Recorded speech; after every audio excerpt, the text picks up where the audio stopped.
வேட்பாளராக இருந்து, தமிழகத்தின் முதலமைச்சர் வேட்பாளராக இருந்து இன்றைக்கு நம்மெல்லாம் வாயில சொல்லிட்டே இருப்போம், அண்ணன் எப்ப முதலமைச்சர் ஆவார், அண்ணன் எப்ப முதலமைச்சர் ஆவார்னு. தமிழக மக்களுடைய ஒட்டுமொத்த ஆதரவுடன் இன்று உரிமையுடன் சொல்லுவோம், தமிழக முதலமைச்சர் எங்கள் அண்ணன், தமிழக முதலமைச்சர் எங்கள் தலைவர் திரு சி. ஜோசப் விஜய் அவர்கள். இத 6 மாசமா சொல்லும் போது ஒரு கூட்டம் நம்பல. நடிகர் அவருக்கு அரசியல் தெரியுமா? நான் ஒன்னே ஒண்ணு சொன்னார் மதுரை மாநாட்டில், திரு மு க ஸ்டாலின் அவர்களே, பூத் கமிட்டி போட்டு நீங்க வீடு வீடா இப்பதான் போயிட்டு இருக்கீங்க, நான் வீடு வீடா போயிட்டு தான் கட்சியே ஆரம்பிச்சேன். அதை சொன்னது, நினைவாக்கியது நம்மளுடைய மக்களும் பெண்களும் இளைஞர்களும். ரொம்ப சந்தோஷமா இருக்கு. அண்ணன் முதலமைச்சரா இருந்து பக்கத்துல பார்க்கும்போது நம்மளுடைய பூக்கடை குமாரண்ணன் அந்த திரு பிரபு அவர்களே, எனக்கு முன்னால் பேசிய பேச்சாளர்கள் திரு ராகுல் காந்தி அவர்களே, தோழர்களே, மாவட்ட பொறுப்பாளர்களே, பகுதி செயலாளர்களே, என்னுடைய வெள்ளிவாக்கத்தில் பயணத்தில் ஒவ்வொரு வீட்டு பெண்களும் இளைஞர்களும் என்ன உங்க பிள்ளையா நினைச்சு வீட்டை விட்டு வெளியே வந்து வரவேற்று முன்னாள் முதலமைச்சர் மு க ஸ்டாலின் அவர்கள், அவருடைய துணைவியார், அவருடைய மருமகன், அவருடைய மகன், அவருடைய மகள், ஒட்டுமொத்த குடும்பமும் வெள்ளிவாக்கத்தில் எனக்கு எதிராக பிரச்சாரம் செய்த பொழுது, தமிழ்நாட்டின் ஒரே தொகுதியில் முதல்வர் குடும்பத்தால் குறிவைக்கப்பட்ட ஒரே நபர் ஆதவ் அர்ஜுனா. ஆனால் எங்களுடைய தலைவருடைய ஒரே நாள் பிரச்சாரம் ஒட்டுமொத்த கலைஞர் குடும்பத்தை மு க ஸ்டாலின் தூக்கி எறிந்தது. இதுதான் மக்கள் சக்தி. மக்கள் சக்தினா இதுதான். பெண்கள் சக்தி, இளைஞர் சக்தினா அதுதான். ஒட்டுமொத்த முதல்வர் குடும்பமும் எதிர்த்து நின்ன இந்த சாமானியனை பெண்களும் என்னுடைய குடும்பத்தில் இருக்கக்கூடிய தாய்மார்களும், மகனே உன்னை வெற்றி பெற வைப்பது என்னோட பணி, நீங்க பொறுப்படுத்துறதுக்கு உங்களுக்கு கோடான கோடி நன்றி.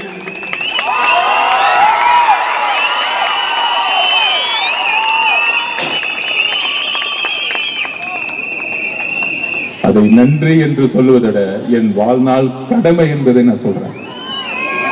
அவ்வளவு பெரிய அழுத்தம் என்னை நோக்கி தலைவர் விஜய் அவர்களுக்கு எப்படி ஒரு அழுத்தமோ, ஆளுங்கட்சியாக இருக்கும்பொழுது காவல்துறையும் திமுக குடும்பமும் மிகப்பெரிய அழுத்தத்தை தனிப்பட்ட முறையிலும் பொது வாழ்க்கையிலும் விமர்சனங்களும் கேவலமான பேச்சுகளும் தனிப்பட்ட தாக்குதலும் என்னை மட்டுமே நோக்கியது. எங்களுடைய தலைவரையும் அதற்கப்புறம் என்னையும் கடுமையான சொற்களால் எவ்வளவு அசிங்கமா பேச முடியுமோ எங்களுடைய தலைவர் விஜய் அவர்களையும், அதற்கப்புறம் என்னையும் ஊடகங்களா இருக்கக்கூடிய யூடியூபர்களும் பேசி பேசி பேசி பேசி அண்ணா கூறியதை போல, நீங்கள் பேசி பேசி வலுவலுங்கள், நாங்கள் உறுதியுடன் அந்த பேச்சை கேட்டு வலுவோடு வெற்றி பெறுவோம் சொன்னார் அண்ணா. நாங்கள் தாங்கி தாங்கி வெற்றி பெறுவோம் சொன்னால், அண்ணா கூறியதை போல உங்களுடைய பேச்சுகளை தாங்கி மக்கள் உங்களுக்கு கொடுத்த இந்த சரியான தோல்வி இருக்கிறது. நான் எலெக்ஷன் முன்னாடியே சொன்னேன், கொளத்தூர் மீட்டிங்ல சொன்னேன், முன்னாள் முதல்வர் மு க ஸ்டாலின் அவர்களே எழுதி வைத்துக் கொள்ளுங்கள், கலைஞர் குடும்பத்தின் கடைசி வாரிசு தமிழகத்தின் முதலமைச்சராக நீங்கள் மட்டும்தான் முடிப்பீர்கள். அவ்வளவுதான். உங்களுடைய குடும்பம் இனி எந்த காலத்திலும் அதிகாரத்தை நோக்கி செல்ல முடியாது. ஏனென்றால் தமிழக மக்களுடைய ஆதரவு இல்ல, ஒட்டுமொத்த பெண்களுடைய ஆதரவுடன் ஒரு தலைவர் உதயமாகிவிட்டார். புரட்சி தலைவர் எம்ஜிஆர் அவர்களால் செய்ய முடியாததை, புரட்சி தலைவி அம்மா அவர்களால் முடியாததை ரெண்டு பேர்த்தோடைய சக்தியோட சேர்ந்து எங்களுடைய தலைவர், புரட்சி தலைவர், எங்களுடைய முதலமைச்சர் இந்த குடும்பத்துடைய ஆதிக்கத்தை தூக்கி எறிந்தார். இது சாதாரண வெற்றி அல்ல. ஒவ்வொரு பெண்களும் கண்ணீர் விட்டு அழுது தமிழக வெற்றி கழகத்துடைய வெற்றி எதனால தெரியுமா கிடைச்சிச்சு? திமுக முக ஸ்டாலின் அவர்களே, தமிழக வெற்றி கழகத்தை உருவாக்கியது பெண்கள். இன்றைக்கு சொல்றேன், தமிழக வெற்றி கழகத்தை உருவாக்கியது பெண்கள், அதோடு இணைந்தவர்கள் இளைஞர்கள். இந்த ரெண்டு சக்தியும் இன்னும் எந்த காலத்திலையும் நீங்க ஜெயிக்கவே முடியாது. எழுதி வைத்துக்கோங்க. நீங்க என்ன வேணா பொய்யில பேசலாம், சட்டசபையில வந்து பொய்யா பேசலாம், உங்களாலேயே முடியாது. நான் சொன்னேன், திமுக எப்பயுமே 2வது தாட்டி ஜெயிச்சதா வரலாறே கிடையாது. முக ஸ்டாலின் அவர்கள் 200 தொகுதி ஜெயிச்சிருவேன், 200 தொகுதி ஜெயிச்சிருன்னு சொல்லும் பொழுது அன்றைக்கே மேடையில் நம்மளுடைய தலைவர் சொன்னாரு, நான் உட்பட குளத்தூர்ல உட்கார்ந்து பேசினேன், உங்க தந்தை கலைஞராலே முடியாத பொழுது நீங்க ஜெயிச்சிருவீங்களா எங்க தலைவர் எதிர்த்துன்னு கேட்ட 2வது முறை. இன்றைக்கு கேட்கிறேன், திரு எதிர்கட்சி தலைவர் திரு உதயநிதி அவர்களே, உங்க தாத்தா கலைஞராலே முடியல, உங்க அப்பா ஸ்டாலினாலே முடியல, எங்க தலைவரை நீங்க ஜெயிச்சிட முடியுமா? நின்று எதிராக பேசிட முடியுமா தேர்தல் அரசியல்ல? நம்ம கிட்ட கிளாஸ் எடுக்கிறாரு தேர்தல் அரசியலை பத்தி சட்டசபையில வந்து. அன்னைக்கு நான் எந்திரிக்கலான்னு இருந்தேன். அண்ணன் வரும்போதே சொல்லிட்டாரு, இன்னைக்கு ஒன்லி நம்பிக்கை வாக்கெடுப்பு தான், நீங்க நம்ம எல்லாம் பேச வேணாம், ஆல்ரெடி மெஜாரிட்டி 150 மேல போயிட்டு இருக்கு, அவங்க பேசினா பேசட்டும், பாவம் எலெக்ஷன் டைம்ல தான் பேச முடியல, இப்ப பேசட்டும், ரொம்ப அடி வாங்கியிருக்காங்க, அடிச்சு அழுவாங்கல்ல, அழுது கலந்துட்டு சட்டசபை விட்டு ஓடி போயிடுவாங்க, சொன்ன மாதிரியே பேசிட்டு ஓடி போயிட்டாங்க. இது நம்மளை பார்த்து பயந்துட்டாங்க. இன்னும் திமுக காரனுக்கு ஆளுங்கட்சி நினைப்பு,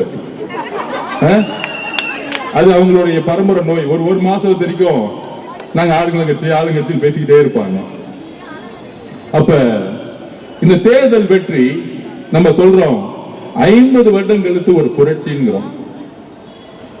அந்த புரட்சி எங்க இருந்து உருவாச்சு? கடைசி 10 நாள் முன்னாடி இந்த புரட்சியை பத்தி யாருக்கும் தெரியல.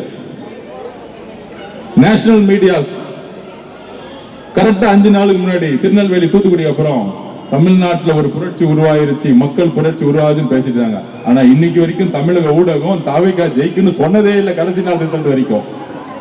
அப்ப அந்த ஊடகத்தை பாருங்க, 3 தொகுதி ஜெயிப்பாரு, 10 தொகுதி ஜெயிப்பாரு, 20 தொகுதி ஜெயிப்பாரு, 160 தொகுதி திமுக ஜெயிச்சிருவோம், 200 தொகுதி நாங்க ஜெயிச்சிருவோம் முக ஸ்டாலின் அவர்கள். கூட்டணி கட்சிகள் 25 கூட்டணி கட்சி என்னெல்லாம் பேச்சு பேசினாங்க. ஆனா தமிழக மக்கள், பெண்கள், என் பிள்ளைய ஏன்பா இப்படி திட்டிக்கிட்டே இருக்கிற, இதை ஒரு காரணத்துக்கே தூக்கி எறிஞ்சாங்க.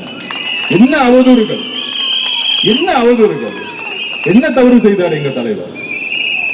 ஒட்டுமொத்த புகழ் வாழ்க்கையை விட்டுட்டு ஒரு தனி மரமா மக்களோட சேர்ந்து பெண்களுக்கான வாழ்க்கையை மாத்தணும், என் தாய்மார்கள வாழ்க்கையை மாத்தணும்னு ஒரு கட்சியை தனி மனிதனாக ஆரம்பித்து, பெண்களிடம் இளைஞர்களிடம் தனி மனிதனாக ஆரம்பித்து, எந்த விதமான பின்பலமும் இல்லாமல் ஆரம்பித்து பிரச்சாரத்தை உருவாக்கும் பொழுது எஸ்ஓபியை போட்டு பிரச்சாரம் பண்ணவே முடக்கினாங்க.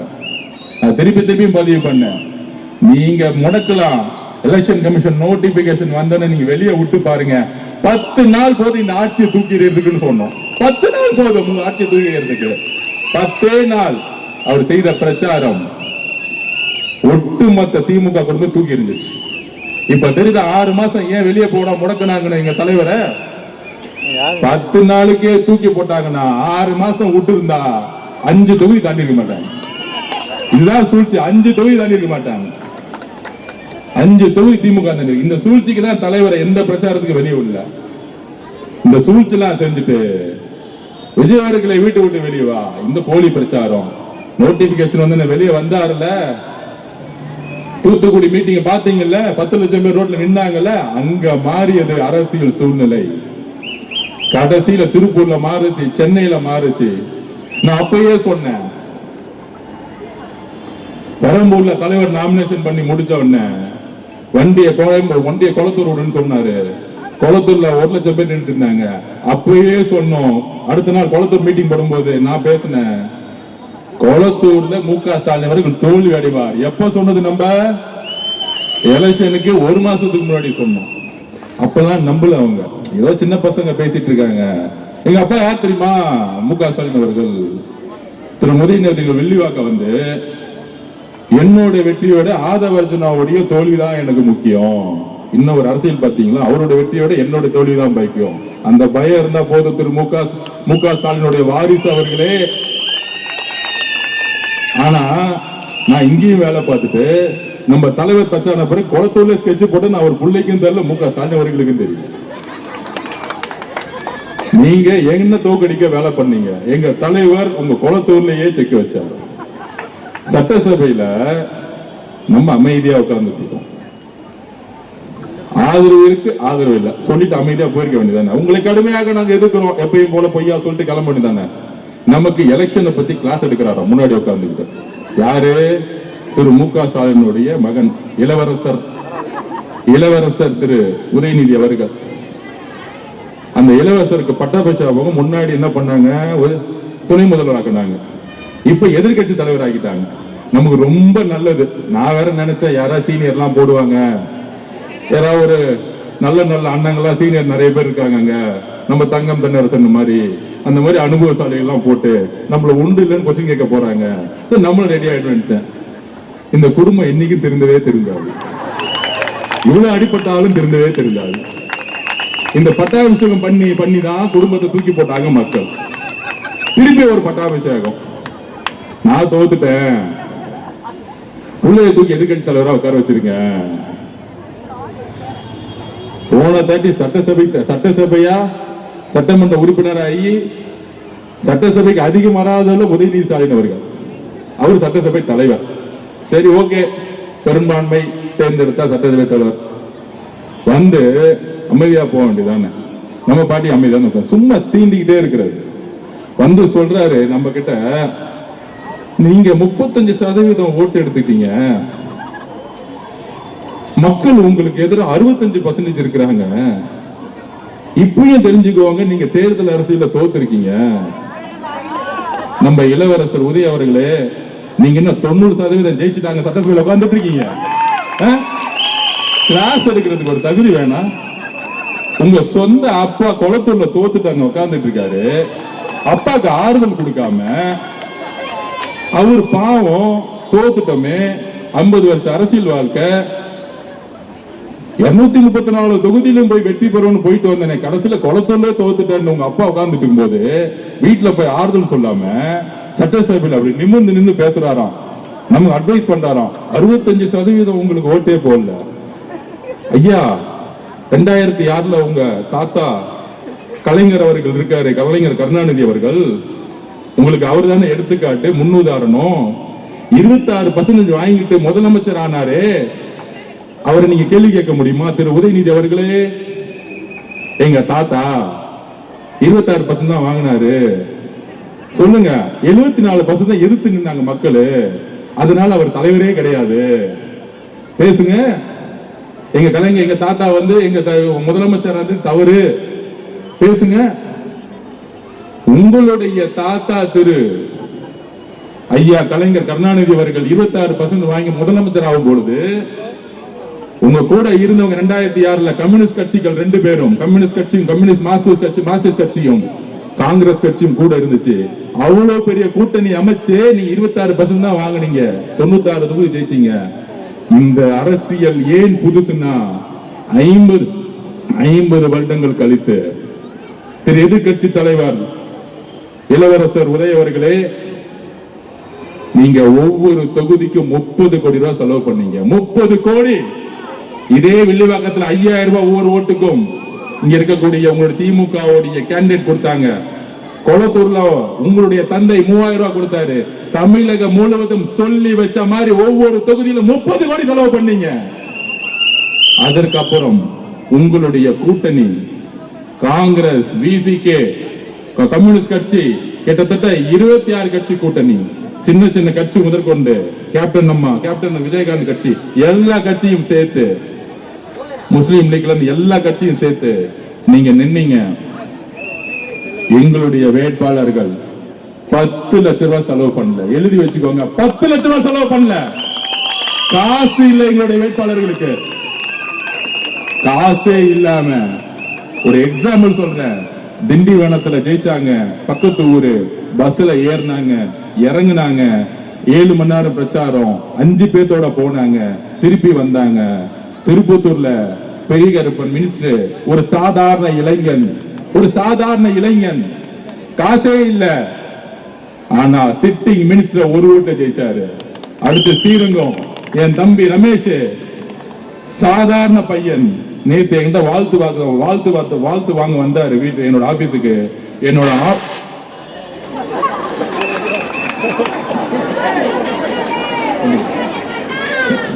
வாழ்த்து வாங்க வந்தாங்க. கொஞ்சம் டிஸ்டர்ப் பண்ணாதீங்க. யார் அது? வாழ்த்து வாங்க வந்தாங்க. அப்ப குடும்பத்தோட வந்தாங்க, அவங்க அம்மா, அவங்க அக்கா. அப்ப வரும்பொழுது என்னுடைய தெருவிலேயே 3வது வீட்டுல, அது ஒரு பெரிய வீடு, ரமேஷ் அவர்களுடைய அம்மா சமையல் வேலை செஞ்சிட்டு இருக்காங்க. என்னுடைய வீட்டுல இருந்து 3வது வீட்டுல அந்த அம்மா சொல்றாங்க, தம்பி வாழ்த்து வாங்க வந்தேன், 8 மணிக்கு கிளம்பணும், நான் சமையல் வேலை பண்றதுக்கு. என் புள்ள எம்எல்ஏ ஆயிட்டான், ஆனா நான் சம்பாதிக்கணும்ல. என்ன ஒரு எளிமையான குடும்பத்தில் இருந்து எங்களுடைய தலைவர் வேட்பாளரை சூஸ் பண்ணி ஸ்ரீரங்கத்தில் நின்று திருச்சியிலேயே அதிகமான ஓட்டை வாங்கியது தமிழக வெற்றி கழகம். உங்களுடைய நேரு, உங்களுடைய வேலு எல்லாத்தையும் தண்ணி குடிக்க வச்சாங்க எங்களுடைய இளைஞர்கள். சாமானியன் 75 வருஷ கட்சி திமுக பொது தொகுதியில் ஒரு தலித் வேட்பாளரை நிறுத்தியது இல்லை. திரு உதயநிதி அவர்களே, இளவரசர் உதயநிதி அவர்களே, மகுடத்தை தூக்கி உங்க தலையில உங்க அப்பா வச்சுட்டாரு. இங்க சாமானியன் இருக்காரு பாருங்க, இளைஞர்கள் பதவியேற்கும் போது பாருங்க, ஒவ்வொருத்தரையும் டிவில ஒரு சாமானியன் ஒடுக்கப்பட்டவன், பிற்படுத்தப்பட்ட மக்கள் ஒவ்வொருத்தரும் கையில 1 லட்சம் ரூபாய் இல்லாதவங்க ஜெயிச்ச லிஸ்ட் எத்தனை தெரியுமா? 92 பேர் கையில 1 லட்சம் ரூபாய் இல்ல, 1 லட்சம் ரூபாய் இல்ல கையில, சொல்லி வச்ச மாதிரி. இது புரட்சி இல்லையா? திமுக சமூக நீதினு சொல்றீங்களே, எங்கேயாச்சும் தலித் சகோதரர்கள் பொது இடத்துல நின்று தைரியமா ஜெயிக்க வச்சிருக்கீங்களா?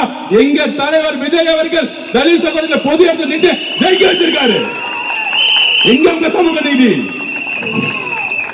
எங்களுக்கு சமூக நீதி? மத அரசியல தூக்கி போட்டாரு. என் பெயர் சி ஜோசப் விஜய்னு, நான் கிறிஸ்துவ குடும்பத்தில் பிறந்திருந்தாலும் என்னுடைய ஐடென்டிட்டியை நான் மறக்க மாட்டேன்னு சொல்லி மத அரசியலை ஒழிச்சிருக்காரு. மத அரசியலை ஒழித்து, ஜாதி அரசியலை ஒழித்து, பண அரசியலை ஒழிச்சு இளைஞர்களுக்கும் பெண்களையும் சாதாரண குடும்பத்தில் வேட்பாளர்கள் நிப்பாட்டி இன்றைக்கு சட்டசபையில் தைரியமாக நிமிர்ந்து உட்கார வச்சிருக்காரு. இதுக்கு மேல என்ன புரட்சி வேணும்? இளவரசர் உதய அவர்களே, உங்களுக்கு என்ன தகுதி இருக்கு என்னுடைய தலைவர் முதலமைச்சரை பார்த்து கேள்வி கேட்பதற்கு? என்ன சாதிச்சிருக்கீங்க நீங்க? நாங்க ரோட்ல இருந்து வந்திருக்கோம், நீங்க உங்க அப்பா தலையில மகுடத்துல இருந்து வந்திருக்கீங்க. உங்க அப்பா இனிஷியல் இல்ல, ஒரு தொகுதியை தண்ணியை நின்று ஜெயிச்சு காமிச்சிருக்கீங்க. ஆதரவு ஆசைப்பட்டு போயிடுறாரு. திரு மு.க. ஸ்டாலின் அவர்களுடைய குடும்ப வாரிசை தூக்கி போட்டு, திரு கலைஞர் அவர்களுடைய பெயரை தூக்கி போட்டு திமுக கட்சியை விட்டுட்டு தனியா நின்று ஒரு தொகுதியை ஜெயிச்சு காமிங்க. உங்களுக்கு அப்ப எங்க தலைவரை பார்த்து கேள்வி கேட்கறதுக்கு எல்லா உரிமையும் இருக்கு. உங்க குடும்பத்தோட ஐடென்டிட்டிலையும் அண்ணா உருவாக்கக்கூடிய கட்சியிலையும் திமுக அந்த இடத்துல கொஞ்சம் ஸ்கெட்ச் போட கொஞ்சம் தவறிட்டு சேப்பாக்கத்துல எல்லா போக்கஸும் அவங்க அப்பா மேல இருந்துச்சு. அடுத்தது வச்சுக்கலாம். கேள்வி கேட்டுட்டாங்கல்ல, தலைவரை பார்த்து கேள்வி கேட்டாங்கல்ல, பதில் கொடுப்போம், கரெக்டான டைம்ல கொடுப்போம். அப்ப இது புரட்சி இல்லையா?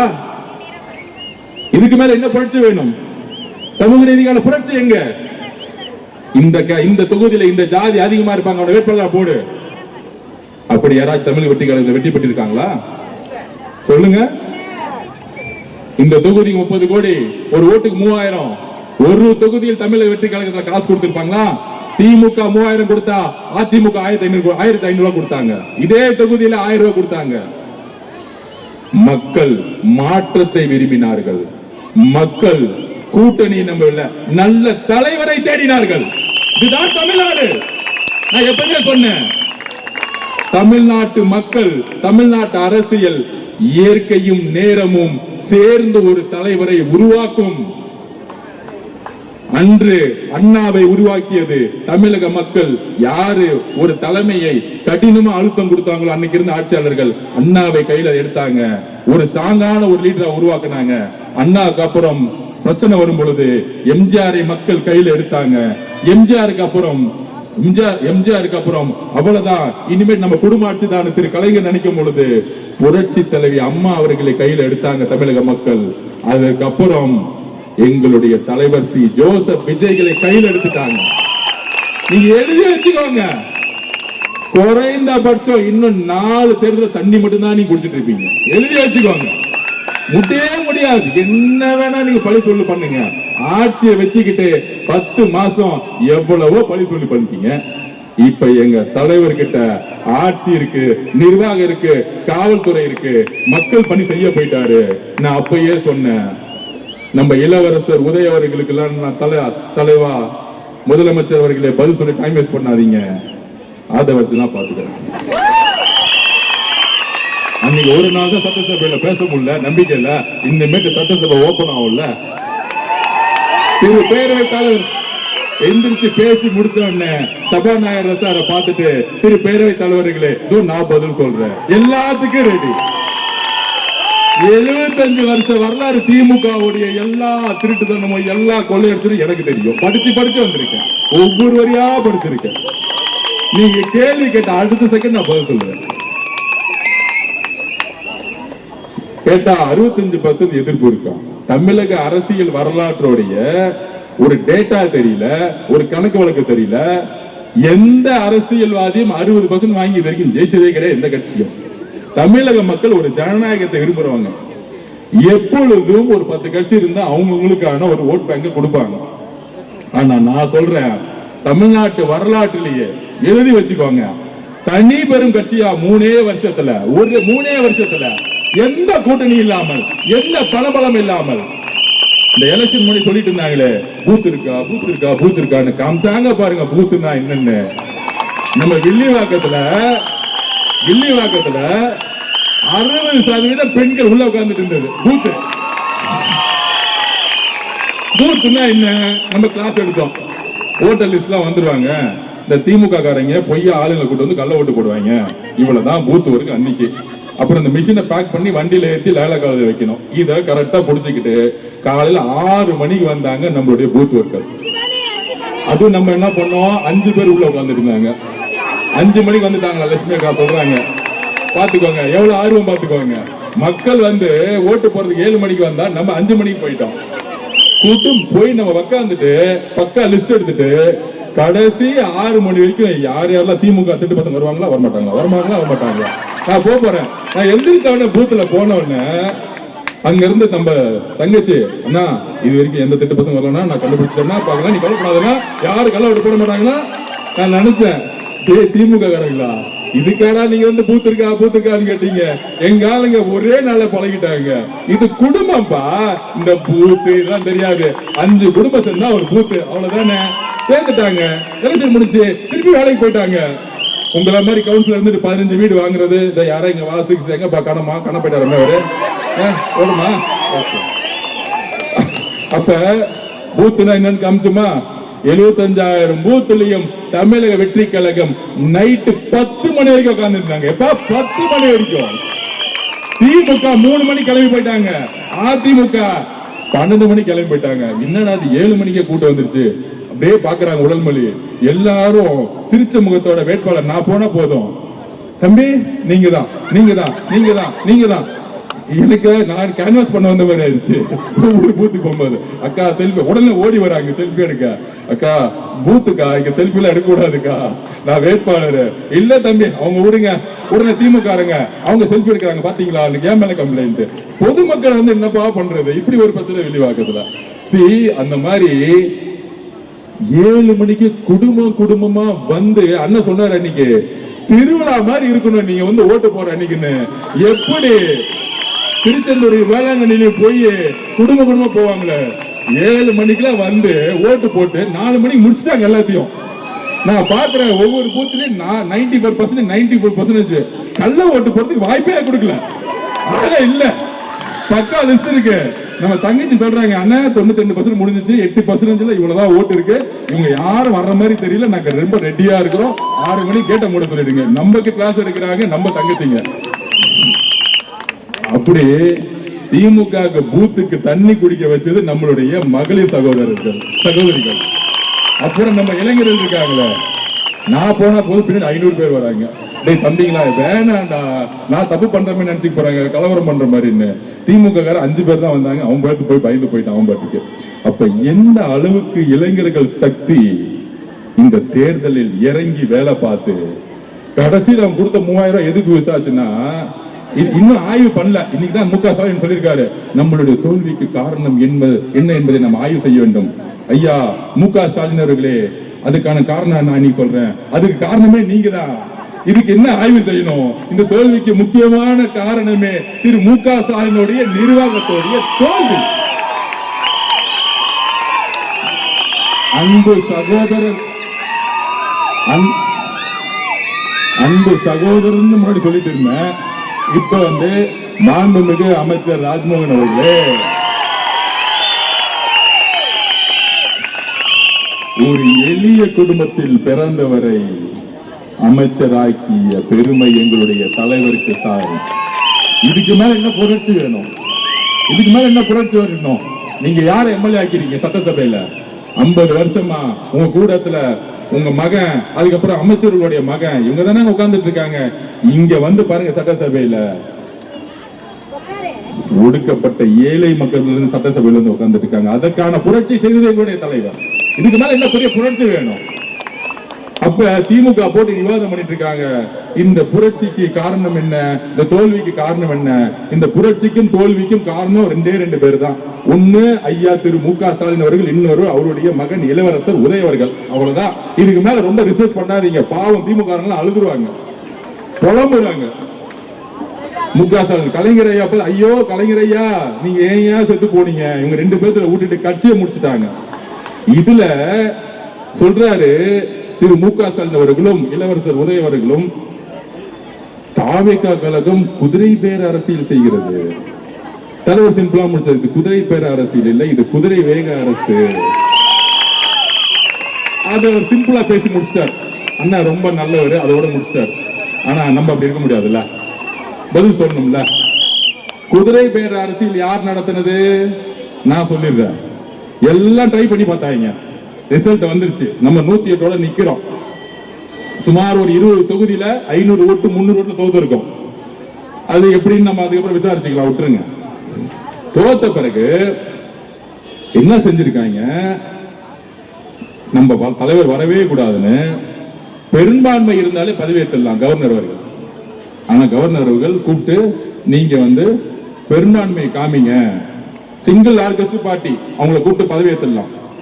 ஆனா கவர்னர் அவர்கள் ஒரு கான்ஸ்டிடியூஷனுக்கு எதிராக 118 காமிங்க, கோர்ட்டுக்கு போனா 1 மாசம் ஆயிடும், வேண்டாம், நம்ம பெரும்பான்மை காமிச்சிரும்னு எடுத்த உடனே முதல்ல வந்தது தலைவர் ராகுல் காந்தி அவர்கள். தமிழ்நாட்டுடைய சூழ்நிலையை புரிந்து தமிழக வெற்றி கழகம் தலை வணங்குகிறது திரு ராகுல் காந்தி அவர்கள். எடுத்தவன விஜய் அவர்கள் முதலமைச்சர் ஆகணும், அதுக்கு என்ன வேணா செய்யுங்க, சப்போர்ட் அப்படின்னு டெல்லியில இருந்து ஒரே குரல் முடிச்சுட்டாரு அவர். வந்த அடுத்த நாள் காங்கிரஸ் இருந்து நம்ம அண்ணன் செல்வம் திமுக இருந்தாரு, எங்க தலைவர் சொல்றதா ஸ்டாண்ட், அரசியல் சூழ்நிலை அன்னைக்கே மாறிடுச்சு, எலெக்ஷன் முடிஞ்சோடனே மாறிடுச்சு. செல்வம் வாய்ப்பு கொடுத்துட்டு ஒரு எல்லோரும் சகோதரத்துவம் ஆனோம். அன்னைக்குதான் உண்மையான அரசியல் சந்தோஷப்பட்டேன். அது முடிஞ்ச உடனே கம்யூனிஸ்ட் தோழர்கள் வந்தாங்க, அது முடிஞ்ச உடனே அண்ணன் திருமானன் வந்தாரு, ஒவ்வொருத்தரும் தலைவர் முதலமைச்சர் ஆக்கினாங்க. இது மட்டும்தானே உங்களுக்கு தெரியும். ஆனா திமுகவுடைய குதிரை பேர் அரசியல் இன்னும் நான் உண்மையை சொல்லவா? சொல்றேன், யார் குதிரை பேர் அரசியல் பண்ணதுன்னு. நம்ம தலைவர் முதலமைச்சர் ஆகக்கூடாதுன்னு திமுக தலைவர்களும், அதுல குறிப்பா நம்ம இளவரசர் உதயநிதி அவர்களும் ஒரு பெரிய அரசியல் பண்றாங்களாம். என்ன அரசியல்னா, ஃபர்ஸ்ட் மு க ஸ்டாலின் இதுக்குள்ள வரல, உண்மையை சொல்லிடுறேன் நான். அவரு தோல்விட்டு அமைதியா தான் இருந்தார். ஆனால் திரு இளவரசர் உதயநிதி அவர்கள் இருக்காரு, என்ன ஆனாலும் விஜய் அவர்கள் முதலமைச்சராக வரக்கூடாது, என்ன ஆனாலும் பரவாயில்ல, என்ன பண்ணிக்கோங்க, அவ்வளவு வெறி. ஆனா முடிஞ்சிச்சுல்ல, கடைசி வாரிசா முடிச்சுட்டாருல, ஏதாச்சும் பண்ணலாம். யாருக்கிட்ட பேச்சுவார்த்தை பண்ணது? திரு இபிஎஸ் அவர்கள் பழனிசாமி அவர்களோட திரு உதயநிதி அவர்கள் பேச்சுவார்த்தை பண்றாரு. திரு உதயநிதி அவர்களும் திரு சபரீஷ் அவர்களும் சேர்ந்து ஆட்சியை முடிச்சுட்டாங்க. அடுத்து திமுக கட்சியை முடிக்கிறது வேலை பண்ணிட்டு இருக்காங்க. இப்படிதான் தலைவர் விஜய் அவர்கள் ஏத்து நின்று ஆட்சி போச்சு. இப்ப திருப்பியும் இவர் முதலமைச்சர் உட்கார வைக்க கூடாதுன்னு இபிஎஸ் ஐயா கிட்ட பேசினா என்ன ஆகும்?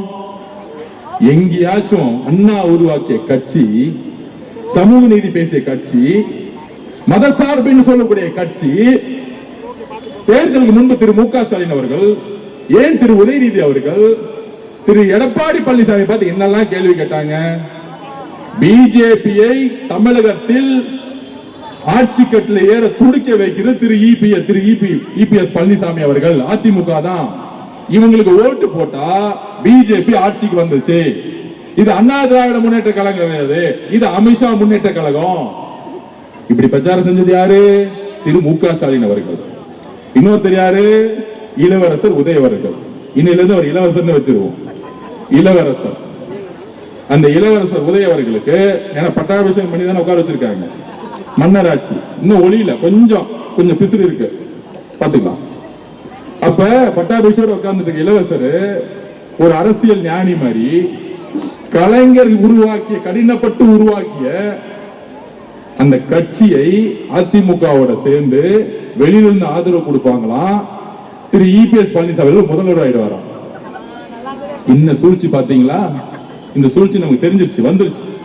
ஒரு நேரத்தில் 8ஆம் தேதி மத்தியானம் தகவல் வருது, 7ஆம் தேதி நைட்டு தகவல் வருது, இபிஎஸ் அவர்கள் ஞாயிற்றுக்கிழமை பதவியேற்க போறாரு, எல்லாம் முடிஞ்சிச்சு அப்படின்னு. ஆனா கம்யூனிஸ்ட் தோழர்களும் விசிக தோழர்களும் சப்போர்ட் பண்ணல. முக்கியமாக கம்யூனிஸ்ட் தோழர்கள் சுத்தமா சப்போர்ட் பண்ணல. அதுல உண்மையை சொல்லவா, மார்க்சிஸ்ட் கம்யூனிஸ்ட் கட்சியுடைய தேசிய தலைவர் திரு பேபி அவர்கள் கேரளால இருப்பார். அவர் பேட்டி கொடுத்தது நீங்க பார்த்திருப்பீங்களான்னு தெரியாது. அவர் பேட்டி கொடுத்தாரு. மதசார்பற்ற கொள்கையில் உறுதியா இருக்கக்கூடியவர் பேபி அவர்கள், மார்க்சிஸ்ட் கட்சியுடைய தலைவர். அவர் சொன்னாரு, நாங்கள் ஏன் விஜய் அவர்களுக்கு ஆதரவு கொடுப்போம் என்றால், நம்பர் 1 காரியம், பிரசிடென்ட் ரூல், கவர்னர் ரூல் வந்துடக்கூடாது, அரசியல் அமைப்பை பாதுகாக்கணும். காங்கிரஸ் மதசார்பற்ற கூட்டணி இங்க இருக்கு, தமிழகத்தில் ஒரு கவர்னர் ஆட்சி வந்துடக்கூடாது. இட்ஸ் a people mandate சொன்னார். அதாவது மக்கள் தேர்ந்தெடுத்தது தலைவர் விஜய் அவர்களை. அவர் சொன்ன வார்த்தை 12 தொகுதியில அவ்வளவுதானே, நாங்க பாத்துக்கிறோம். திரு பேபி அவர்கள் கேரளால இருந்து குரல் கொடுக்கும்போது சொன்னாரு, நாங்கள் சப்போர்ட் பண்ணலனா திமுகவும் அதிமுகவும் சேர்ந்து பிஜேபியோட ஆட்சியை உருவாக்கும். சொன்னது ஆதவ அர்ஜுனா இல்லை, திரு இளவரசர் உதய அவர்களே, சொன்னது ஆதவ அர்ஜுனா இல்லை, இளவரசர் உதய அவர்களே. கம்யூனிஸ்ட் கொள்கையின் தலைவர், மார்க்சிஸ்ட் கட்சியினுடைய தலைவர் திரு பேபி அவர்கள். உண்மை வந்துருச்சா வெளியே? என்ன ஒரு துரோக அரசியல் திமுக உண்மை வந்துருச்சா? யார் குதிரை பேரை நடத்தினது? அந்த குதிரை பேரை நடத்தினது யார் சொல்லுவா? லிஸ்ட் நான் சொல்றேன். பாஷ்யம் கம்பெனியுடைய ஓனர் புரோக்கர் வேலையை பார்த்தாப்ல. அடுத்தது ஓப்பனா சொல்லிடணும்ல, யார் யாரெல்லாம் தலைவருக்கு ஏதாவது சூழ்ச்சி செஞ்சாங்கன்னு. பாஷ்யம் கம்பெனியுடைய ஓனர் ரியல் எஸ்டேட் வேலையை பார்க்காம ஆட்சி மாற்றத்துக்கு இங்க உட்கார்ந்துக்கிட்டு கவர்னரோட சேர்ந்து உட்கார்ந்துட்டு சேர்ந்தது ஒரு கம்பெனியோட நிறுவனர். அதோட சேர்ந்து திரு உதயநிதி அவர்கள், அதோட சேர்ந்து திரு இபிஎஸ் பழனிசாமி, முன்னாள் முதலமைச்சர் பழனிசாமி மகன் திரு மிதுன் அவர்கள். அதனாலதான் இந்த ஃபேக்ஷன் உடைஞ்சிச்சு. அதிமுக வெளியே வந்தாங்களே திரு சிபிஎஸ் சண்முக அண்ணன், புரட்சி தலைவி அவர்கள் எதற்காக கட்சி உருவாக்கினார்? புரட்சி தலைவி அவர்கள் எதற்காக கட்சியை உருவாக்கினார்? இந்த திமுக சீய சக்தியை ஒழிக்க. ஆனா அப்படி உருவாக்கின கட்சிய திரு இபிஎஸ் ஐயா அவர்கள் திமுக ஸ்டாலினோட சேர்ந்துட்டு ஒரே ஒரு காரணம், தலைவர் விஜய் அவர்கள் முதலமைச்சரா வரக்கூடாது. எந்த கொள்கையும் கிடையாது, குறிக்கோளும் கிடையாது, கேட்ட மதசார்பற்ற கொள்கையா? இது சொன்னது திரு பேபி அவர்கள், மார்க்சிஸ்ட் கம்யூனிஸ்டோட தலைவர். நாங்கள் ஆதரவு கொடுக்கவில்லை என்றால் திமுகவும் அதிமுகவும் பிஜேபியும் சேர்ந்து இங்கு ஒரு ஆட்சியை உருவாக்கும். அதற்கு நாங்கள் கடுமையாக எதிர்த்து நிற்போம். சொன்னது திரு பேபி அவர்கள், சொன்னது காங்கிரஸ், சொன்னது பிசிகே, சொன்னது ஐஎம்எல். எல்லா மதசார்பற்ற கொள்கைகளும் தலைவர் அவர்கள் 108 தொகுதி ஜெயிச்ச வந்தன நினைச்சிருந்தா தோழர்களே, அரசியலை உள்வாங்குங்கள். நினைச்சிருந்தா ஒரே போன் கால் டெல்லி போன் பண்ணி, ஒரே ஒரு போன் கால் இபிஎஸ் ஐயா போன் பண்ணி, உங்க 47 எம்எல்ஏ எனக்கு கொடுத்துருங்க, நான் முதலமைச்சர் ஆயிடுறேன், நம்ம பகிர்ந்து சொன்னா அவங்க ஓடி வந்திருப்பாங்களா? ஓடி வந்திருக்க மாட்டாங்களா? சொல்லுங்க. ஆனால் ஏன் 47 எம்எல்ஏ தூக்கி போட்டு தலைவர் ராகுல் காந்தி அவர்களுடன் 5 எம்எல்ஏ இணைந்தார்? எங்களுடைய தலைவர் 108 இருந்து 5 போச்சுன்னா 113 தானே. 47 முக்கியமா 105 முக்கியமா அப்படின்னு எங்களுடைய தலைவர் யோசிச்சிருந்தா, வெறும் பதவி அரசியல் பண அரசியலை நோக்கி இருந்தா, இபிஎஸ் மாதிரியோ இல்ல உங்க தந்தை மு க ஸ்டாலின் உதயநிதி மாதிரியே சிந்தித்திருந்தா 47 பேரை நோக்கி போயிருப்பாங்க. ஆனால் எங்களுடைய தலைவர் விஜய் அவர்கள் யோசித்து மதசார்பற்ற கொள்கையில், சமூக நீதி கொள்கையில் நான் உறுதியாக இருந்து இஸ்லாமிய சகோதரர்களும் கிறிஸ்தவ சகோதரர்களும் என்னை தேர்ந்தெடுத்தார்கள். நான் கொள்கையில் இருந்து வெளியே மாட்டேன். அந்த உறுதியான கொள்கையில் ஒரு கால் கொடுத்தாரு திரு ராகுல் காந்தி அவர்களுக்கு. அர்ஜுனா அவர்களே, 5 எம்எல்ஏ 10 எம்எல்ஏ முக்கில்ல, நம்ம கொள்கையில உறுதியா இருக்கணும்னு எங்களுக்கெல்லாம் ஒரு வகுப்பு எடுத்து நாங்க எல்லாரும், நான் உட்பட்ட கட்சியில் உட்பட்ட மதசார்பட்ட கொள்கையில் நாம் உறுதியாக இருக்குங்கிறத பதிவு பண்ணது எங்களோட தலைவர். 75 வருஷ கட்சிங்கிறீங்களே, நீங்க ஏன் அதிமுக இஸ்லாமிய சகோதரர்களை கிறிஸ்தவ சகோதரர்களை கேள்வி எழுப்புங்கள். அதிமுகவும் திமுகவும் சேர்ந்து ஏன் ஆட்சி உருவாக்கி துடித்தது? உடனே நாங்கெல்லாம் அப்படிலாம் நினைக்கலையே சொல்லுவாங்க.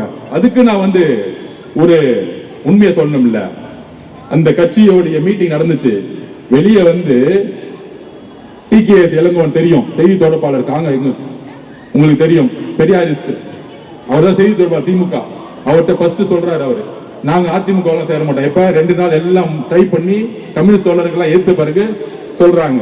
திருப்பி அடுத்த கொஸ்டின் கேட்கிறாரு, நீங்க சேருவீங்களான்னு கேட்டா, எங்களுடைய தலைவர் மு க ஸ்டாலின் அவர்கள் நினைத்தால் நாங்கள் அதிமுகவோட சேருவோம். இப்படி யாராவது சொல்லுவாங்களா? இப்படி யாராவது சொல்லுவாங்களா? கலைஞர் அவர்கள் உயிரோடு இருக்கும்போது சொல்ல முடியுமா? இல்ல அதிமுக புரட்சி தலைவர் அம்மா அவர்கள் உயிரோடு இருக்கும்போது சொல்லுவாங்களா அப்படி? ஆனா டிகே இளங்கோவன் சொன்னாரு, எங்க தலைவர்கள் சொன்னா நாங்க அதிமுகவோட சேருவோம். அப்ப தெரியுதா உள்ள என்ன நடந்துகிட்டு இருக்குன்னு? அங்க மாட்டிக்கிட்டாங்களா அந்த பேட்டியில? அப்ப எல்லாம் ட்ரை பண்ணி கம்யூனிஸ்ட் தோழர்களும் இஸ்லாமிய சகோதரர்களும் நம்மளுடைய திருமானனும் எதிர்த்த ஒரு காரணத்தினால் அதை வாபஸ் வாங்க பார்த்தாங்க. வாபஸ் வாங்கிட்டாங்க. நடக்காது.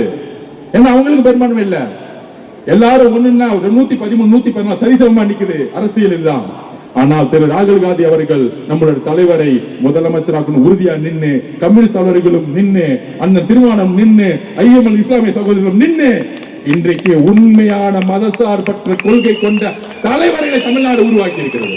இதுதான் வெற்றி தமிழக வெற்றி கழகத்திற்கு. மக்கள் ஒரு நல்ல தலைவனை தேர்ந்தெடுத்தார்கள். கூட்டணி கட்சி தலைவர்கள் ஒரு நல்ல மதசார்பற்ற அரசியலை உருவாக்கி விட்டார்கள். தேர்தலுக்கு முன்பு உங்களோட இருந்தோன்னு சொல்றாங்களே, இருந்திருந்தா அவங்களுக்கு நீங்க உண்மையா இருந்திருக்கணும். அதிமுக பேசியிருக்க கூடாது. கலைஞர் காலத்தில் எந்த தோல்வி நடந்தாலும், ஏன் கலைஞர் 2 தொகுதி ஜெயிச்சாலும் எப்பொழுதும் தன்னுடைய கொள்கைகளில் விட்டு கொடுத்தது கிடையாது. ஆனால் அவருடைய மகன் திரு மு க ஸ்டாலின் அவர்கள், இளவரசர் உதய அவர்கள் கட்சியை மதிக்கிறது இல்ல, கூட்டணியும் மதிக்கிறது இல்ல, கொள்கையும் மதிக்கிறது இல்ல. பணம் பணம் பணம், இதுதான் அவங்களுடைய மிகப்பெரிய தோல்வி.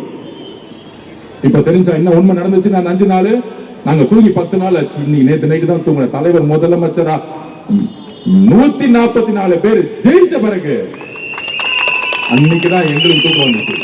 அதுலயும் பாருங்க, திமுக சூழ்ச்சி. திருப்பத்தூர்ல ஒரு எம்எல்ஏ ஜெயிச்சோம், கேஸ ஃபைல் பண்ணாங்க.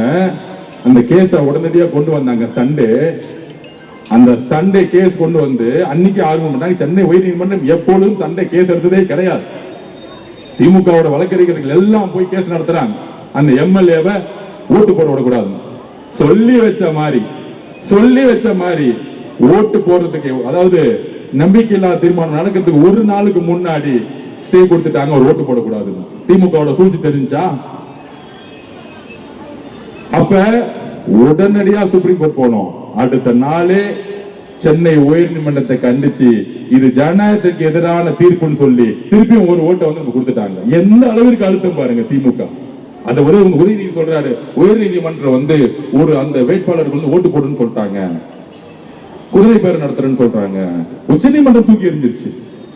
அப்ப எந்த அளவுக்கு தலைவர் விஜய் அவர்கள் அந்த சீட்ல உட்கார்ந்துடவே கூடாது. கவர்னர் ஆட்சி வந்தாலும் சரி, ஆனா அறிக்கை மட்டும் அழகா ஒரு மு.க. ஸ்டாலின் அவர்கள்கிட்ட நான் ஏற்கனவே சொன்னேன். சன் டிவில ஒரு குணா அவர்கள் பேட்டி கொடுத்தாரு. நான் எப்பயுமே விஜய் அவர்களை தாக்குனதே கிடையாது, நான் தப்பாவே பேச மாட்டேன், இல்ல உங்களை அவர் ரொம்ப அட்டாக் பண்றாரு, ஏன் நீங்க பதில் கொடுக்க மாட்டேங்கிறீங்க, நான் பேசவே மாட்டேன். அதுதான் குளத்தூர்லயே சொன்னேன். திரு மு.க. ஸ்டாலின் பதிலாம் கொடுக்க மாட்டாரு, கொலை பண்ணிடுவாரு. கரூர்ல தான் பண்ணாங்க. நம்மளுடைய சகோதரர்கள் எப்படி ஆனாங்க? இன்னைக்கு காவல்துறையில எடுத்தாங்க எல்லாம் காத்திருப்பு பட்டியல், யார் யாரெல்லாம் கரூர்ல அன்னைக்கு என்னென்னலாம் பேசினாங்களோ. எப்பயுமே சொல்ற நியாயம் நீதியும் வெற்றி பெற. நான் அன்னைக்கே சொன்னேன் எங்கள் சகோதர சகோதரிகளை நீங்க கை வச்சுட்டீங்க. எங்க தலைவர் முதலமைச்சர் போது சும்மா விட மாட்டார், உங்களை எழுதி வச்சுக்கோங்க. அவர் அமைதியா இருந்தாருன்னா ஆபத்து, திட்டினாருன்னா பிரச்சனை இல்ல, முடிஞ்சிட்டு போச்சு. அமைதியா இருந்தாருன்னா ஒரு பெரிய பூகம்பம் வர போதுன்னு அர்த்தம் வந்துச்சு. அப்படி எந்த அளவிற்கு அவரை முதலமைச்சர் உட்கார கூடாது கொள்கை ஏற்று நம்மளை பார்த்து குதிரை பேரன்னு சொன்னாங்களே, அதிமுகவும் திமுகவும் சேர்ந்து குதிரை பேர அரசியல் செஞ்சது நீங்க. திரு இளவரசர் உதய அவர்கள் பேச்சுவார்த்தை நடந்தது அவர் தான்.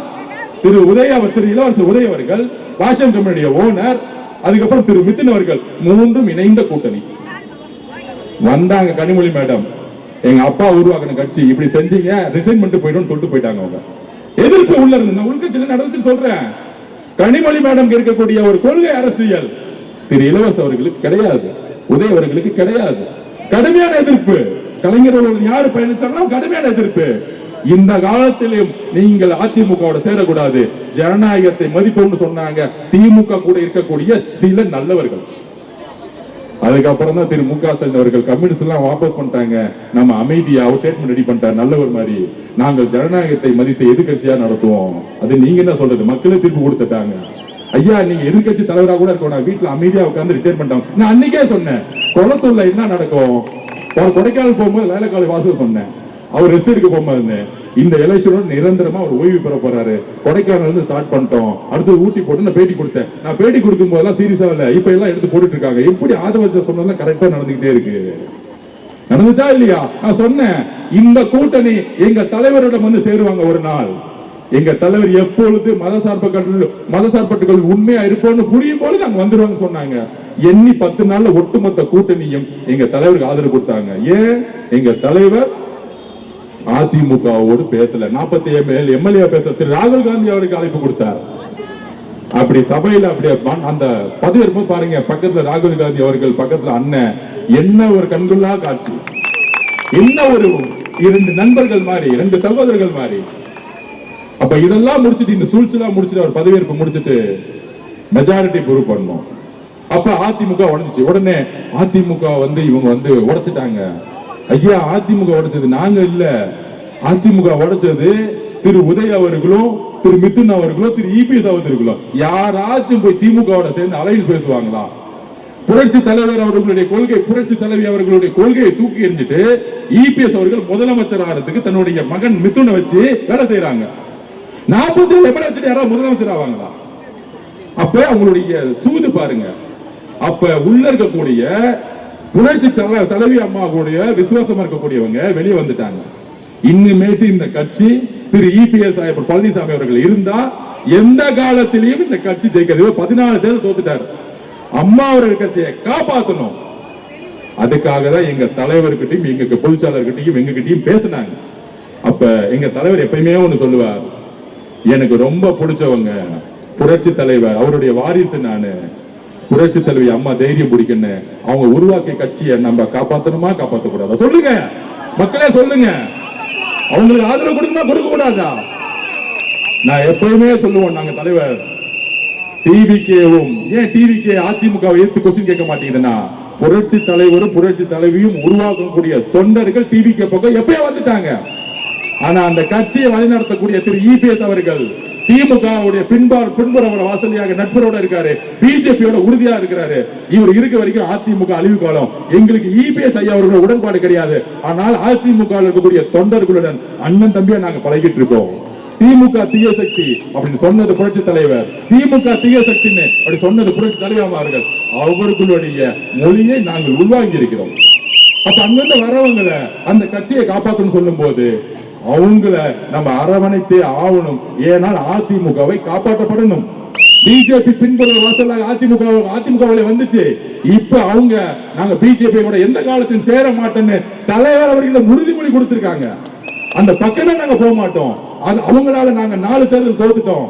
அதனால நாங்க உறுதியாக சொல்றோம், நாங்களும் மத சார்பற்ற கொள்கையில் உறுதியாக இருக்கிறோம் அப்படின்னு சொன்ன பிறகுதான் தலைவர்கள் ஆதரவு கொடுத்தாரு. இதுதான் உண்மை. இதை கூட்டணி கட்சிக்காரர்கள் எல்லாத்திலையும் விளக்கணும்.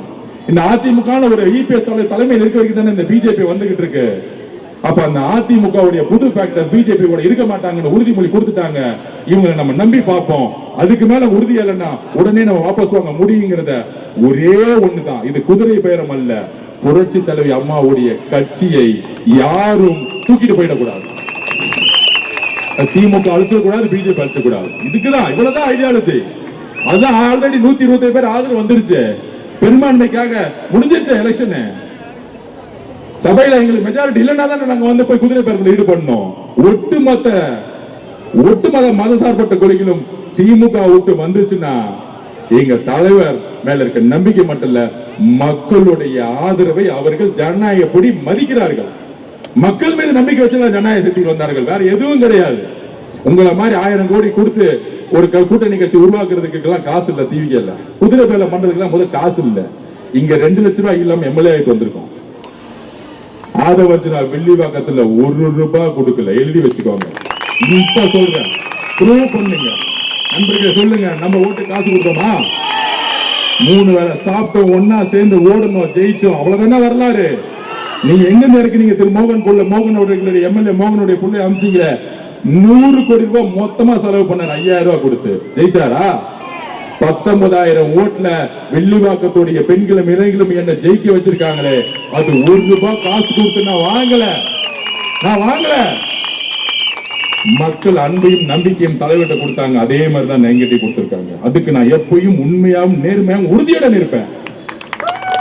இந்த 10 நாள் நான் ஏன் பேசல தெரியுமா? 108 தொகுதி ஜெயிச்ச பிறகு என்னைக்கு ஃப்ளோர் டெஸ்ட்ல தலைவர் ஜெயிக்கிறாரோ அன்னைக்கு தான் பேசணும்னு நினைச்சேன். அதான் அடுத்த நாள் வந்துட்டேன்.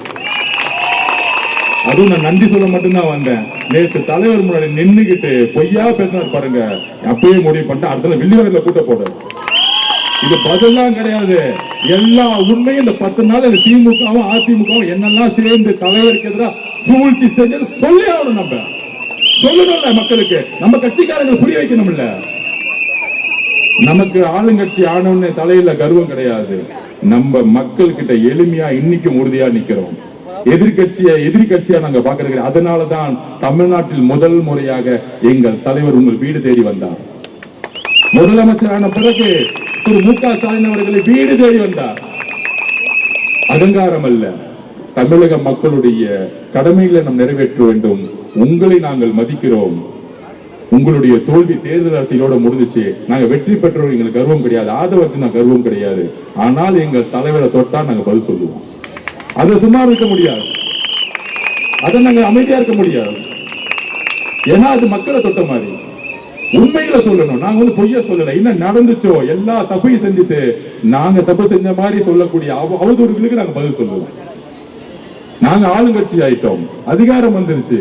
ஆனா அந்த அதிகாரம் மக்களுக்கானது நாங்க உறுதியோட இருக்கிறோம். ஒவ்வொரு தனிநபருக்கானது கிடையாது. அந்த அதிகாரம் பணபலத்தை உருவாக்குவது அல்ல. நன்றி அறிவிப்பு கூட்டத்தை முன்னாடி சொல்லுவாங்க பொதுவா எல்லா கட்சியும். நாங்க பண்ணது என்னன்னா, நேரா போய் கவர்மெண்ட் ஆபீஸ் போயிட்டு எல்லாரும் வாங்க, எல்லா டிபார்ட்மெண்டோட செக்ரட்டரிஸ் வாங்க, போலீஸ் கமிஷனர் வாங்க, எல்லாம் போயிட்டு நான் 30 நாள் வீதியா நடந்தேன், எல்லா பிரச்சனையும் எனக்கு தெரியும், இந்த ஃபைல புடிங்க, 10 நாள் டைம் இருக்கு, இது எல்லாம் சரி செய்யறதுக்கு உங்களுக்கு என்ன தேவை, அரசு ஊழியர்கள் உங்களுக்கு என்ன தேவை, ஆர்டர் போடல ஆதரவுனா உங்களுக்கு என்ன வேணும்னு சொல்லுங்க, 10 நாள்ல அது செஞ்சு கொடுக்குறோம். ஆனா இங்க நல்ல ரோடு வேணும், நல்ல தண்ணி வேணும், டாஸ்மார்க் 5 கடைக்கு மேல இருக்கக்கூடாது, ஊருக்கு ஒதுக்குமா கொண்டு போயிடுங்க, ட்ரக்ஸ்ங்கிறதே இருக்கக்கூடாது, எல்லாரும் சிசிடிவி கேமரா போடுங்க, காவல்துறையில சிசிடிவி கேமரா பதிவு பண்ணுங்க, என்கொயரி வந்தா கூட பதிவு பண்ணுங்க, எல்லாத்தையும் மாத்துங்க. தமிழக வெற்றி கழகம் நம்மளுடைய தோழர்களோ இளைஞர்களோ யாரும் அதிகாரத்தை தவறா பயன்படுத்த மாட்டாங்க. திமுக மாதிரி நான் உறுதி கொடுக்கிறேன், நான் சத்தியம் சொல்றேன். என்னுடைய நண்பர்கள் தோழர்கள் சாதாரண குடும்பத்தில் வந்தவங்க. திமுக செய்த ரவுடிசமோ, திமுக செய்த கான்ட்ராக்ட் தொழிலோ, திமுக செய்த இந்த பண அரசியலோ நம்ம செய்ய மாட்டாங்க. நாங்க பாத்துக்கிறோம், எங்களுக்கு வேலை செஞ்ச எங்க கட்சிக்காரர்கள் எப்படி பாத்துக்கிறோம் எங்களுக்கு தெரியும். ஆனால் அரசுடைய நிர்வாகத்தில் தமிழக வெற்றி கழகம் எப்போதும் தலையிடாது. எங்க தலைவர் சொன்ன மாதிரி தான், ₹1 நாங்க டச் பண்ண மாட்டோம். அந்த பணம் எங்களுக்கு வேணாம். இந்த வேலை பார்த்தாங்க என் கூட வேலை இளைஞர்கள் வேலை பார்க்கும்போது அவங்க சம்பளம் 10,000 12,000 வேலை பார்த்துட்டாங்க. எலெக்ஷன் முடிஞ்சிச்சு, அண்ணா நீங்க ஜெயிச்சிட்டீங்களா, நான் திருப்பி வேலைக்கு போட்டு போயிட்டாங்க. இதுதான் தமிழ் வெற்றி கழகம். என்கிட்ட இருந்து வந்து அண்ணா காசு போடு நான் கேட்கல யாரும். தம்பிங்களா, அண்ணங்களா, தங்கச்சிங்களா, நான் சத்தியமா சொல்றேன், உயிர் உள்ளவரை என்னோட கடமை உங்களோட இருக்கும். நன்றி சொல்ல மாட்டேன், நன்றி சொல்ல மாட்டேன். உயிர் உள்ளவரை நான் உண்மையா இருப்பேன்.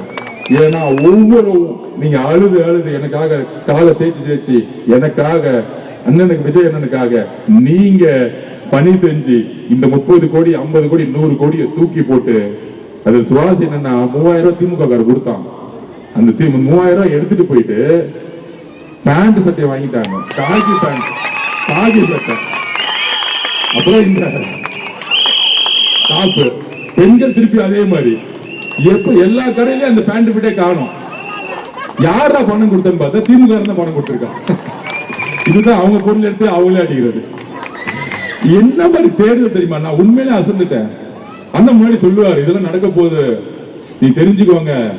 உண்மையில சொல்ற, இந்தியாவே இந்த தேர்தலை ஆராய்ச்சி பண்ணிட்டு இருக்கு, எப்படி ஜெயிச்சாங்க. தேர்தல் வெற்றிக்கு பின்பு எந்த பத்திரிகையும் இவர் ஜெயிப்பார்னு எழுதவே இல்லை, யாருமே எழுதல. Under estimate. இவர் ஒண்ணுமே பண்ண முடியாது. கூட்டம் தான் கூட்டுவார், ஓட்டா மாறாது, எல்லாம் ஓடிடுவாங்க. ஆனா இன்னைக்கு நேஷனல் மீடியாஸ், ஏன் லோக்கல் மீடியாஸ் எப்படி ஜெயிச்சாங்க, எப்படி ஜெயிச்சார், இது ஒரு பெரிய ஆராய்ச்சிக்கு உட்பட்டது. ஒரு ஆதிக்கத்தை நீங்கள் விரும்பினால், பணபலத்தை நீங்க கரப்ஷன் பக்கம் போனீங்கன்னா, உண்மையா நீங்க இல்லைன்னா எளிய மக்கள் உங்களை தூக்கி எறிவார்கள், உங்கள் அதிகாரத்தை தூக்கி எறிவார்கள், உங்களுடைய அனுபவத்தை தூக்கி எறிவார்கள், உங்களுடைய 75 வருஷ கட்சியை தூக்கி எறிவார்கள். நீங்கள் உண்மையாக இல்லை என்றால் யாரையும் தூக்கி எறிவன்னு தமிழக மக்கள் இந்தியாவுக்கே லெசன் எடுத்திருக்காங்க.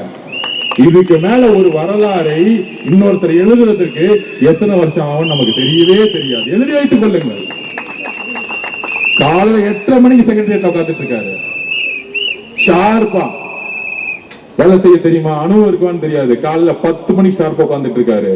அவருக்கு தெரியும் தமிழ்நாட்டுக்கு என்ன செய்யணும், அவருக்கு தெரியும். நிர்வாக திறமை உண்மையா இருக்கவங்களுக்கு எல்லா நிர்வாகம் பண்ண வந்துடும். இதுதான் அவ்வளவுதான். ஒரு நிர்வாகத்தோடைய அடிப்படை விதி என்ன தெரியுமா?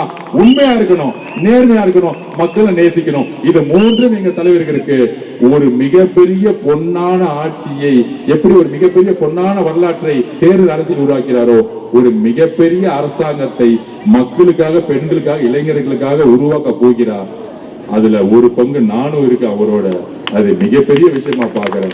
ஒரு ஏழ்மையா எளிய குடும்பத்தில் பிறந்த தந்தையும் தாயும் இழந்த இந்த ஆதவர்ஜனாயை அமைச்சரவையில் 3ஆம் இடம் கொடுத்து, ஆதவர்ஜனா நீங்க அன்னைக்கு கட்சி ஆரம்பிக்கும் போது என் கூட ஆனந்தன் இருந்தாரு, அதுக்கப்புறம் நீங்க தான் வந்தீங்க, என்ன நம்புனீங்க, எல்லா வேலையும் செய்து கொடுத்தீங்க, எப்பொழுதும் நீங்கள் அந்த இடத்துல இருப்பீங்கன்னு ஜெயிச்ச பிறகும் அந்த உறுதியோடு நின்னாரு பாருங்க. அவருடைய வார்த்தைக்கு நான் எப்பொழுதும் தலை வணங்குவேன். எங்க அண்ணன் அவரு, எங்க அண்ணனுக்கு அப்புறம் தான் அவர் முதலமைச்சர் இல்ல, எங்க அண்ணன். அந்த உணர்வு தான் எங்களுக்கு இருக்கு. இங்க இருக்கக்கூடிய ஒவ்வொரு தாய்மார்களுக்கும் புள்ள, அண்ணன், தம்பி. எங்க அண்ணனை நீங்க டச் பண்ணீங்கன்னா நான் பதில் கொடுப்பேன். எனக்கெல்லாம் அமைச்சர் தான் அப்புறம் தான், எம்எல்ஏ எல்லாம் அப்புறம் தான். எனக்கு அவர் அண்ணன், நான் தம்பி. இந்த தம்பி அண்ணன், அந்த அண்ணனுக்கு ஒரு சிறு கீரை இருந்தாலும் குரல் கொடுப்போம். இங்க நான் மட்டும் இல்ல, கோடான கோடி இளைஞர்கள், பெண்களும் குரல் கொடுப்பாங்க. அதனால இளவரசர் உதயவர்களே, சட்டமன்றத்தில் உங்களுடைய வார்த்தைகளை கவனமாக உண்மையாக பேசுங்கள் அப்படிங்கறத வலியுறுத்துகிற. எங்களுக்கு நீங்கள் எதிரிகள் கிடையாது. உங்களுடைய ஜனநாயக கடமையை நீங்கள் ஆற்றுங்க. தவறு செய்தாலும் சொல்லுங்க, திருத்திக்கிறோம். நீங்க தலைவர் தவறு செய்தா தவறாது அப்ப பாத்துக்கோங்கன்னு சொல்லிடுவார். அவர் ஜனநாயகவாதி. தவறு செய்தால் தெரிந்து தவறு செய்யறது கிடையாது, சொன்ன அடுத்த செகண்ட் சரியாயிடும். இது ஒன்னும் காவல்துறை வச்சு அடக்குமுறை பண்ணி கைது செய்து உங்களை மிரட்டி பழி வாங்கக்கூடிய அரசு அல்ல. அந்த அரசியல் அது யாரையும் பழிவாங்கக்கூடிய அரசியல் கிடையாது. தேர்தல் அரசியலில் நாங்கள் நின்னோம், நீங்க நிக்கவே கூடாதுன்னு நினைச்சீங்க, அதையே மீறி வெற்றி பெற்றுட்டோம். இனி மக்களுக்கான பணியை செய்யறது 50 வருஷ பணியை 5 வருஷம் செஞ்சு முடிப்பார். எழுதி வச்சுக்கோங்க, எழுதி வச்சுக்கோங்க. என்கிட்ட கேட்டாங்க 700 கடையை மூணா 8,000 கோடி சேல்ஸ் டவுன் ஆகுது. அத பினான்ஸ் செக்ரட்டரி எங்க தலைவர் சொல்லியிருக்க மாட்டாரா? அப்ப எங்க தலைவர் என்ன முடிவு எடுத்தார்? மக்களோட உயிரை விட 8,000 கோடி பணம் முக்கியம் அல்ல. மக்களுக்கு 1000 ரூபாய் நீங்க பேங்க்ல போடுறமே அதோட முக்கியம் டாஸ்மாக் கோடி மிகப்பெரிய பிரச்சனை, டஸ்ட் பிரச்சனை. அதெல்லாம் முதல்ல கையில் எடுத்தார், அதான் முதல்ல கையில் எடுத்தார். மக்களுக்கு தேவையான இந்த 1000 ரூபாய்ங்கிறது கடமை, அண்ணன் கொடுக்கிற கடமை. அதே நேரத்தில் டாஸ்மாக் கோடிய மக்களுடைய பிரச்சனை இருக்கு, அதுக்கு நான் சரி செய்யறேன்னு 700 கடையை தூக்கி போட்டாரு. 8,000 கோடி இல்லைன்னாலும் பரவாயில்ல. இந்த அரசியல் நல்ல அரசியல் இல்ல, மக்களுக்கான அரசியல். வெறும் நல்லதோட முடிச்சிட முடியாது. ஒரு 24 மணி நேரம் சதா மக்களை பத்தி யோசிக்கக்கூடிய ஒரு தலைவனால தான் யோசிக்க முடியும். அதை உருவாக்குவார் என்று சொல்லி என்னுடைய மாண்புமிகு அமைச்சரை வரவேற்று அவருக்கு நான் பேசணும்னு சொல்றேன். இந்த பயணம் மிகப்பெரிய பயணமா இருக்கும். உறுதியா இருங்க, நம்ம தான் ஜெயிப்பான்னு சொன்ன மாதிரி கான்பிடண்டா இருக்கும். நன்றி, வணக்கம்.